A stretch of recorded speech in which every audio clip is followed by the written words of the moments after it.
Hello, hello. I am so happy to be with you all again today. Once again, the month of May is Mental Health Awareness Month, and we are becoming aware of, or I'm sorry, keeping an awareness by sharing different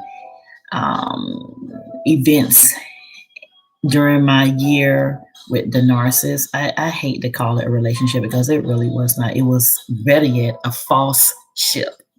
A false ship. But at any rate, we want to make sure that you're staying mentally sound. By doing that and gaining back your mental stability and gaining yourself back is to talk about different things. I do encourage you if your mental state is one that is detrimental, I do encourage you to get counseling.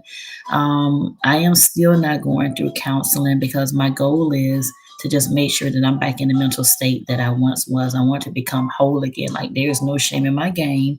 I didn't know what I was dealing with. I was dealing with the narcissist. A narcissist is not human. They lack empathy. So, right, with me being human and having empathy, and having a soul and having a heart, that's going to be kind of like traumatizing. It was extremely traumatizing for me. So with that situation, yes, I do. I talk about it. With me talking to you is therapy for me. It helps me to get that all of that toxic waste out of me, out of my memory, right? Because a mind is a terrible thing to waste. You need your mind. Your mind is your most precious part. Your mind is your most precious part. You want to keep your mind sound and keep it healthy for as long as you possibly can. All right, so let's go into it. The narc is a slob. The narcissist is a slob. The narcissist that I knew, he basically expected me to clean behind him. Now, when I would come over to his apartment, because I am a clean person, I try to be anyway. I would just, out of the generosity of my heart, would just like, help him to like clean up. Only to find out it just became something that I did on a regular basis. I didn't mind because he had like a 1 or 2 bedroom apartment, so it wasn't really much. I would find myself I had to do his laundry, fold his laundry, hang up his laundry, take his dry cleaning, pick up his dry cleaning, right? Sweep his house, walk his dog. What else? Clean his kitchen, wipe down everything, clean the living room, clean the porch, decorate everything. What else did I do? Freshen up the house. He had a dog living in there, clean up the dog area. What else? What other things I do? Oh, straighten the bed up, clean the bathroom up. So I was his supply along with being his maid.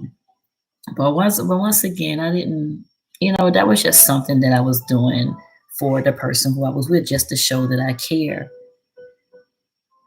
So me showing that I cared turned into me just being his maid or doing what he wants. So I guess, because he already feels that he is entitled, narcissists always feel that they are entitled. He felt like that was my duty. Like I remember sometimes he would call me and like, hey, when do you come over to clean up? It's as if he would intentionally just wait, for me to do everything. I remember one time I came over to his house and it was just so nasty. And I'm like, are you serious? You're just one person. Also with his dog, like dog food all up against the wall, just mildewed or whatever. And I'm like, are you freaking serious? Like, you mean to tell me that you're just that lazy to the point of where you can't clean this up? Or you're just that lazy to where like you're in the bathroom. Why do I see your underwear? Why do I need to put your underwear in the hamper for you?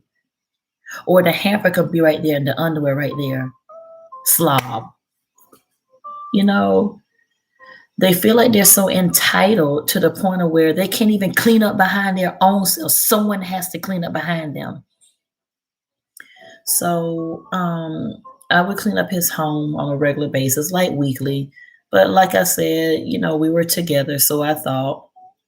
And so I really didn't mind doing it, not knowing that that was something that he was really looking forward to me doing, and that it had become my job per se.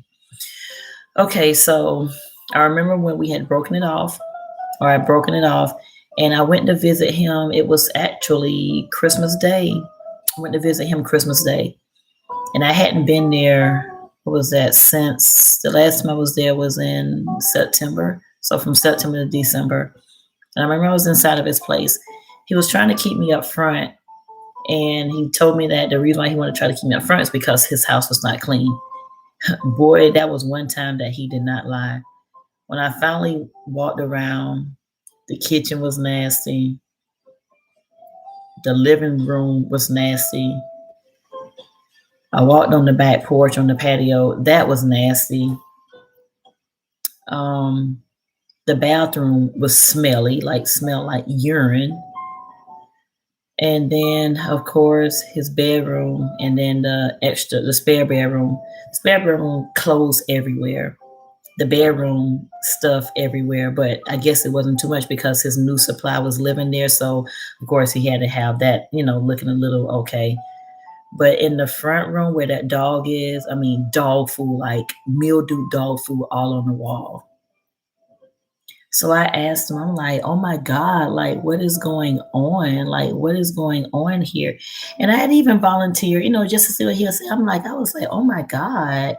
I'm like, when is your new supply going to be back? Because I need to clean your house. Like, this is so disgusting. And I was started messing with him because, at this point, I know what I'm dealing with. So I'm just like, okay, whatever. And I'm like, okay, so why did you want me to come over here? I was like, is your new supply not doing what she's supposed to be doing? And I'm like, is that the reason why you still want me in my life, in your life? Because I did everything that she's not doing and that you miss me. You miss that. Because he was steady saying, oh my God, I miss you so much. I miss you so much. I miss you. I miss you. I miss you. I mean, he was just all over me. I miss you. I miss you. I miss us. Why can't things be the way they used to be? I mean, he was just so ridiculous, a very sick man.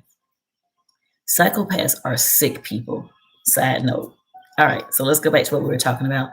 So I was asking, I'm just like, are none of your flying monkeys or your new supply, like, do they not clean up?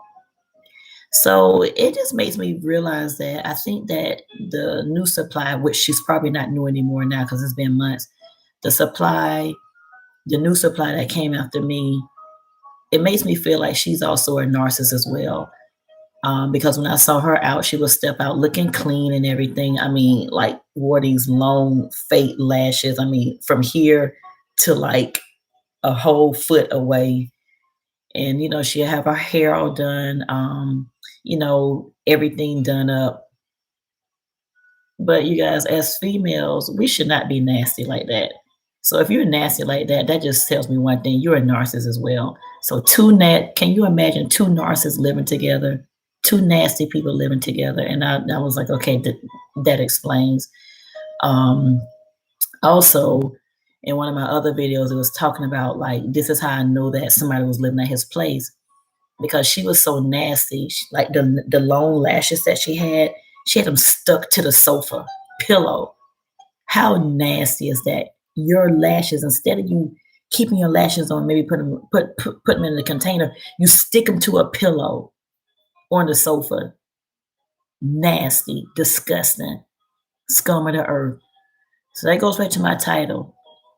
The Norse is a Slob. They're Slobs.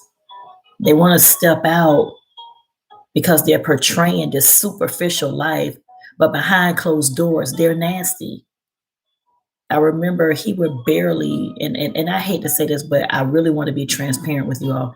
He would barely wash his butt. The only time he would bathe is if he was getting ready to leave out. He would literally sit at the house with his dirty underwear directly on the sofa, wouldn't wash for days. And I would ask him, I'm like, are you going to wash? Well, I'm not going anywhere. It's just me here. I mean, just nasty. Have the same nasty underwear from the time he maybe gone from playing golf until the very next day. I mean, he couldn't smell it. But if you came into his place, just nasty. Nasty. And before I would sit on the sofa, I would definitely always sanitize what I sat on because he didn't care. He was a slob. He was nasty. So that's really all I want to say. Hence the title. The narcs are slob, narcissists are slobs. Um, and if you've been with a covert narcissist, you would know that they're a slob. But here's one thing: don't clean up behind them. Let them clean for themselves. They feel like they're so entitled that they can't even clean their own house. Sickening. All right, y'all. Hopefully, you learned something. Stay well. Know that you can get through this. If that resonated with if that resonated with you, anything I was saying, know this right here. Don't clean up behind them. Don't even do it. Let them clean behind their own nasty slobber selves. All right. In the meantime, take care of yourself. Take care of your mental state. Be good. Bye bye.